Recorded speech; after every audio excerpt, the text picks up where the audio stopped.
supplement 9, sir, na tunay na nagpapalakas ng resistensya. Bakit po? Pagkain po tayo eh. Pagkain po tayo, yan yung macro, yan yung protina, yan yung carbohydrates, vitamins and minerals, ayan po, fiber. Ang fiber po, dalawang klase. Anong klase sa fiber? Yung tumutulong para mawala yung mga cholesterol mo, idudumi mo, iiingi mo. Oh. Tapos, beta-carotene, polysaccharide. Alam niyo ba ang beta-carotene natin? 10 times than carrots. At sa pag-aaral po, napaka-galing po niya sa cancer. Kaya po, pag uminom kayo ng spirulina, yung Neurowell spirulina, ma'am, hindi lang po lalakas yung katawan nyo. Sa una, lalakas siya agad. Kung ano man ang nararamdaman nyo, may mga nakatago dyan na mga sakit, mawawala. Bakit po importante yung malakas ang resistensya nyo? Kasi para kang may balot. Hindi ba absorb yung mga may armor ka, naka-shield ka, para hindi po, yan o, nakabalot ka, para hindi po mapasok sa katawan mo yung mga virus. Yan. Yan. Magkakaroon ka, every time na makakaramdam yung katawan mo ng problema, ang katawan mo magbibigay ng signal para lumaban o tumakbo. Yun yung kahalagahan ng malakas ang immune system. Pangalawa po, eto po, nasa pangalawa na tayo recap ko lang, ano nga ba pinag-uusapan natin? Isang klase ng lumot. Isang klase ng lumot na hindi mo makikita sa iyong mata ang itsura. Makikita mo lang yung putik o kaya yung powder o kaya yung tablet. Pero yung tunay na itsura, hindi mo makikita kasi microscopic siya. Dadaanan mo lang ng magnifying glass para makita mo. Ngayon, pag kinain nyo po siya, yung 4 na tableta katumbas ng 1 kilong gulay at prutas. Ngayon, pag kinain natin siya, magtatrabaho siya sa 5 parte ng katawan natin. Una, papalakasin yung resistensya. Pangalawa, tutulungan ka sa problema mo sa puso. Ito yung sinasabi ko kanina kay tatay. May hypertension ka, may maintenance ka. Bakit? Kasi yung ugat mo barado dyan. Kaya sinabi ko na hindi to sakit. Ito ay sign na mayroon kang magiging sakit. Kasi yung ugat na to, pag yan ay nasa puso, yan ang dahilan kung pagkaroon ka ng scar. Pag yan ay nasa paa, anong tawag dyan ay? Arthritis. O, diba? Pag sosyalen, anong may tawag dyan? Gout. Meron akong gout eh. Diba? Pero rayuma lang pala. O, diba? Ano ba po? Yan, tumadaloy. Kaya pag meron tayong iniinom na kagaya nito, tinutulungan niya tayong tunawin to, bara? Pinapaluwag niya para makadalo yung dugo, yung mga nutrients, yung mga sustansya, oxygen. Tapos, tinutulungan niya parang matibay ito. Hindi ito maputol. Imagine nyo yung rubber. Iganyan nyo, stretch nyo ng stretch sa katagalan. Ano mangyayari dyan? Mapuputol. Ganyan din yung ugat nyo. Hala, daan ng daan yung dugo. Barado, push ng push ng push. Ma-stroke ka. Maganda yung spirulinatan natin. Bakit? May magnesium. May potassium. Yung potassium daw sa spirulina natin ay napakaganda para sa ugat. Napakaganda para tulungan yung inyong hypertension. Kaya tuloy-tuloy nyo lang siya, magiging maganda yung takbo ng ating sistema ng ating katawan. Ito, ginagawa nyo po ito. Yan. Avoid smoking. May nag-i-smoke pa ba? Di galaw-galaw. Sabi nga, galaw-galaw para bumaba yung ating mga kinakain dyan. Magpawisan tayo. Yung mga natural lang ginagawa. Then, practice good hygienes. Pangatlo naman po is tumutulong para tayo ay makadumi o ma-detox. Paano malalaman na madumi yung bituka natin? Paano malalaman? Diba? Pag dumimi ka, malalaman natin maganda yung dumi mo. Anong ibig sabihin? Dudumi ka ng malaki, singhaba na saging, magaspang. Kasi tingnan mo, may mga butas-butas yan. Parang tuwalya ng baka. Ngayon, di ba? Bilay ang tawag dyan, malaki, magaspang, at lumulutang. 3 beses sa isang araw. Ibig sabihin, ang kinain mo, maraming fiber. So, ang dumi mo, malaki kasi malaki yung bituka natin. Magaspang kasi marami yung dilay. Dito sumisiksik. Alam niyo po ba itong pinaliwanag ko? Makikita nyo, mayroon siyang powder. Yan. Ayan, nakita nyo na po, kulay pula na. Iba na yung kulay niya. May powder yan. Yung nandyan sa bibig nyo na kulay green. Starch ang tawag dyan. Polysaccharide, complex carbohydrates. Hindi po yan siya matutunaw. Pero, pagdating sa bituka mo, hahalo siya sa bile, ginagawa yon ginagawa ng atay para lumaki yung dumi mo. Kaya pag nag-spirulina ka, mabilis kang makakadumi kasi lalaki yung dumi mo. Tapos, magiging dietary fiber pa siya. Ibig sabihin, pag dietary fiber kaya diet, pampapayat, kasi matagal kang makakaramdam na busog ka pa. At dahil busog ka pa, hindi ka basta-basta kakain. Tama? Pag kumain ka man, kunti lang ang kakainin mo kasi nakaramdam ka na ng busog. Bakit? Bakit ka ba kumakain? Ma'am, sa tingin natin, ba't tayo kumakain? Ay, gutomin. Di ba? Para mabusog. Kasi gutom. Kumakain tayo kasi kailangan natin ng sustansya sa katawan natin. Kaya nga po sinabi, ang 4 na tableta ay katumbas ng 1 kilong gulay at prutas. So sa isang araw, 3 beses tayo kakain. Kaya iniinom niyan 12 tablets a day. Yun yung dahilan kung bakit ay inom ka ng 4 sa umaga, tanghali, gabi, para yung sustansya na kailangan mo na hindi ka magkasakit ay makuha mo. Masustain yan, masupplement yan. Kasi bakit? Ang bituka at utak ay magbarkada. Ang bituka, pag kumain ka, pag lumaki na yung dumi mo, imagine mo, lumaki na yung dumi, ayan o, itong bakterya. Ito yung marami kang bad bacteria. Pag kumain ka, lumaki na yung dumi mo, ano mangyayari? Lumaki yung dumi mo, magbibigay siya ng signal sa utak. Ito. Balaki na to. Umabot na sa ng gilid, sagat, yung tinatawag, gastrointestinal natin. Napuno na. Magbibigay siya ngayon ng signal sa brain nang buksan yung puwet natin, sphincter, kasi lalabas na yung dumi. Yun yung dahilan. Paano kung yung bituka mo puro bad bacteria yung laman? Paano pa po makakarating yan dito? Ayan o, mga nutrients. Kaya nga, pag dumumi ka, magaspang. Kasi yan o, may mga bilay. Ito na siya, bulok. Kaya pag dumumi ka, ano meron sa'yo? Mabasa. Ibig sabihin na mamaga itong bituka mo. Pag dumumi ka ng maliliit, ibig sabihin, barado na siya. So, yun. Paano malalaman na problema sa kidney? Sa detoxification. Pagka ikaw regular na pinapawisan, maganda yung kidney mo. Kasi nilalabas niya. Yun yung kailangan i-detox natin. Paano malalaman na may problema yung sa liver? Una po, lagi kang mangangati, maliban na lang kung mataas ang blood sugar mo. Pangalawa po, ay ang ihi nyo parang ice cream. Sa yun, sa dahilan. So, ganun ka anong mag-detox. Pang-apat po, tumutulong siya sa kidney. Tay, kumusta po yung kidney nyo? Okay naman. Ayan. Ano po yung kagandahan ng product natin, na spirulina? Paano malalaman may problema ang kidney? Ayan po, makate. Laging pagod. Yung ihi natin ay may bula. Bubbly or foamy pee, ihi. Di makatulog, yung mata. Namamaga yung paa. Walang gana, laging nagmamasal cramp. Dito po, ingat. Yung asawa ko po, binaypas. Yung pinutulan ng ugat. Ang isa niyang sakit, ito. May sakit pala sa puso. Lagi siyang pinupulikat. So mag-ingat.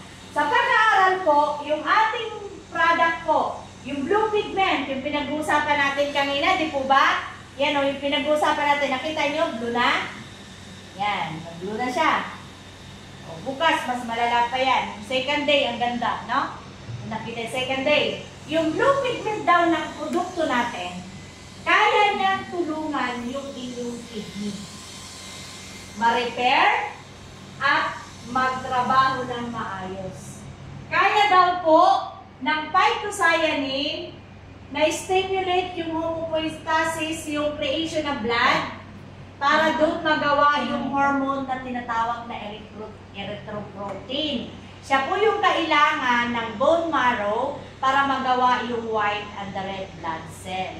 Dahil po dyan, tinawag yung ating produkto na gamot na pagkain. Therapeutic po siya, nakakagaling pa. So bakit pag may problema sa kidney? Influence on blood pH. Minsan high blood, minsan naman anemic. Nagtitiga ko yan, hindi ko ako nagugutong gaga. Yes, yun po. Kasi nga po, dietary fiber siya. So yun po yung dahilan. Panglima po, yun, nakakatulong sa cancer. Sino po ba sa inyo yung gusto magkaroon ng cancer?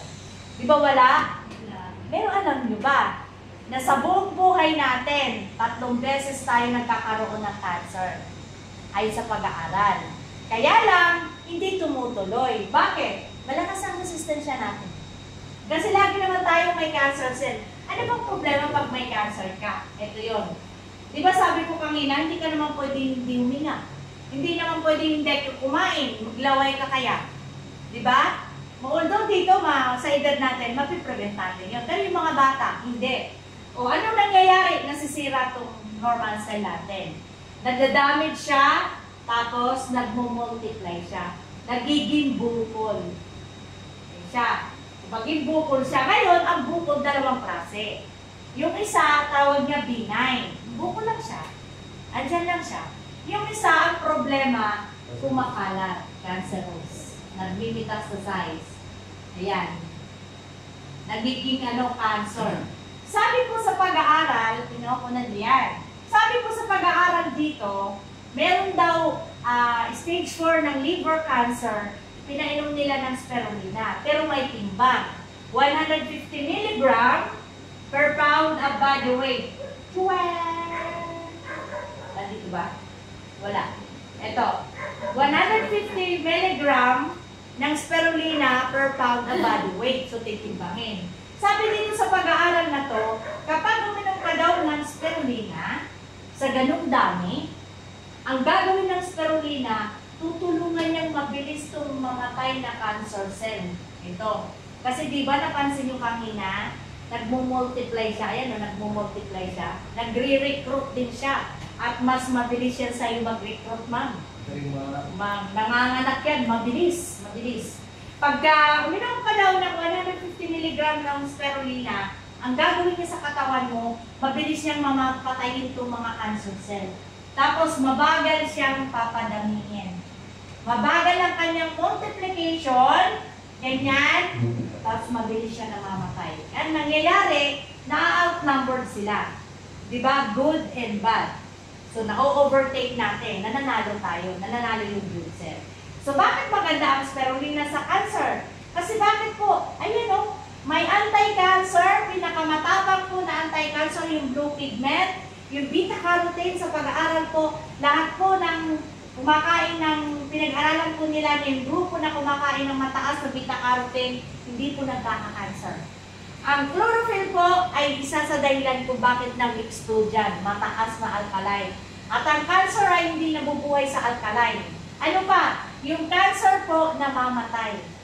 Polysaccharide, antioxidants, lahat to, mamamatay daw yan ng mabilis pagka nagtitake ka ng spirulina. Ako po, ay isa sa dahilan nun. Isa sa, totoo, ako, isa-isa pa totoo, produkto ng produkto. Bakit?